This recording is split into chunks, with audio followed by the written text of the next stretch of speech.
Disa autor grek dhe hebrejn shkruajnë se Ataturku i përkiste komuniteteve sabateiste të Selanikut dhe vinte prej grupës së quajtur dënme. Megjithatë, asnjë provë dokumentare serioze nuk vërteton se ai ishte prej dënme. Nëse më lejoni, jo digresion, por plotësimi i asaj që do ta them tani dhe që të kuptohet ma vonë, t'ja shpjegoj se çfarë janë dënme, çifotët apo hebrejt dënme. Fjala dënme, nga folja dënmek, dën të thot me u kthy, të kthyerit apo të konvertuarit. Dhe dënme është emërtim i një grupi fetar etik hebrej, i cili formohet në shekullin e 17 përgjatë perandorisë osmane nga pasuesit e Sabbatai Zevit. Sabbatai Zevi ishte një ftyrë mistike, i cili po jetonte në kohën e Sultan Mehmedit të IV dhe i cili nga frika prej sultani dhe nga frika e aktivitetit të tij, sidomos mistik, detyrohet që ta ndroj fejen botnisht dhe të njihet tani tutje si një musliman. Nga hebreizmi kalon, konvertohet, kthehet në musliman. Megjithëse që ky konvertim i Sabbatai Zevit ngjall dhe krijon përhap një krizë të madhe shpirtërore midis hebrejve të perandorisë osmane dhe gjithandej në botë, një pjesë e pasuesve të tij vendosin që ta ndjekin atë edhe pasi të marrin vesh se është konvertuar në islam. Arsyet dihen. Kështu, nga këta njerëz formohet komuniteti, apo grupa, apo medhebi, apo quaje si të duash me emrin dënme. Gjithashtu, miq, me dënme quhen hebrejt e islamizuar edhe në vendet e tjera tani tutje, që islamizohen e pranojnë fenë islame, konvertohen në islam, në publik, por që privatisht mbeten sabateist. Kryesisht, për të jetuar brenda perandorisë osmane dhe për të ikur persekutimeve të mundshme, këta njerëz, kjo familje njerëzish, kjo grup njerëzish e mbajnë vazhdimisht identitetin e tyre dual. Çfarë është ai? Publikisht jetonin si musliman osman, martoheshin vetëm mes vete, quheshin me emra musliman, ishin të arsimuar skajshmërisht, tregtar të shquar, byrokrat, por edhe kishte nga ata të cilët studionin në për shkollat dhe medreset islame. Aq thellë nga brenda punonin dhe aq fort kamuflazh nga jashtë kishin sa pas një brezi më askush nuk e dinte, nëse nuk i njihten në person, se çfarë ishte ky njeri. Nga ana tjetër, nëse publikisht ishin të tillë, privatisht, ndonse jo hebrenj tradicional, këta edhe më tutje tani e ruanin atë që quhet halaka, një lidhje e brendshme ndërmjet tyre, i ruanin dhe i promovonin interpretimet mistike sabateiste, si dhe të gjitha ritualet e tyre i mbanin nëpër dhoma të errta apo nëpër bodrume të shtëpive të tyre. Me kalimin e kohës dënme, më pastaj ndahen në dënme Izmirli, dënme Jakubi dhe dënme Karakash. Të parët i takojnë grupit të hebrejve apo të sabateistëve që ishin shpërngulur nga Selaniki në Izmir, Të dytët janë pasuesit e Jakub Çelebiut, që përvetsojnë elemente dhe identitete heterodokse, ndërsa Karakashët janë grupi më konservator, i cili shumë herë ju ka prish punë këtyre dyja të parave, duke dalë botnisht dhe duke thënë se ata ishin sabateist apo hebrej.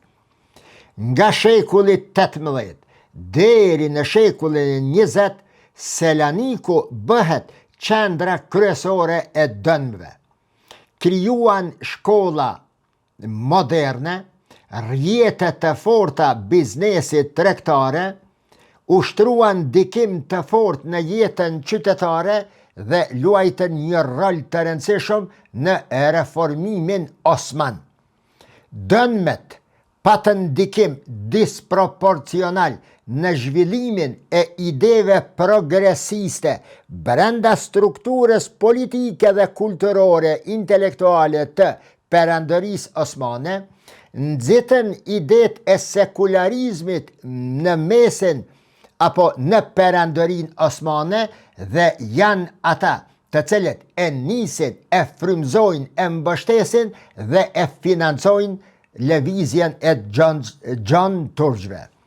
Pas rënjes së Selanikut në luftrat e Ballkanit 1912-1913, shumica dërmuese e dënmeve shpërngulen në Stamboll dhe Izmir. Në Turqinë moderne, pas themelimit nga Kemal Ataturku, aktualiteti i tyre është shumë delikat dhe problematik në Turqi. Mos të them si një numër i entiteteve të ndryshme jo shqiptare në Shqipëri, të cilëve me ligj ju ndalohet të shkruhen sipas përkatësisë etnike, por detyrohen të shkruhen vetëm si shqiptar dhe më pastaj, nuk po them se kanë bo dhe po bojnë shere, por mund të jenë një fuqi potenciale që mund të dëmtojnë kulturën, etnin, thesarin, fen, bashkjetesën ndër shqiptare. Regjimi republikan të cilin e imponon Mustafa Kemal Ataturku nuk lejon ekzistimin e komuniteteve të fshehta të cilës do fe. Mbase nuk lejon as aktivitetet e komunitetit musliman, kryesisht atyre të tarikateve mistike apo të savufit. Nga këto kuptojeni edhe pse Teqja Bektashiane detyrohet të lëshoj Turqinë dhe të vendoset në Shqipëri. Pra, përveç sabateistëve, edhe Bektashianet, edhe komunitetet tjera fetare, ose detyrohen të shuhen, ose të ndrojnë lëkurën e tyre dhe të ruajnë brendësinë, ose të lëshojnë vendin.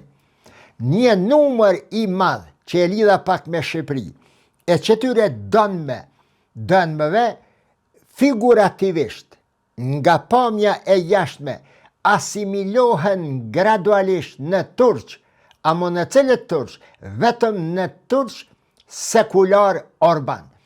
Në Turqi quhen me një farë fjale e përdorin turqit sosiete. Sosiete me përkthyn gjuhën shqipe nuk ka përkthim adekuat, por janë shtresa urbane, sekulare, të cilët islamin e shohin shumica e tyre si pengesë e prosperitetit të kombit turk dhe të Turqisë në përgjithësi.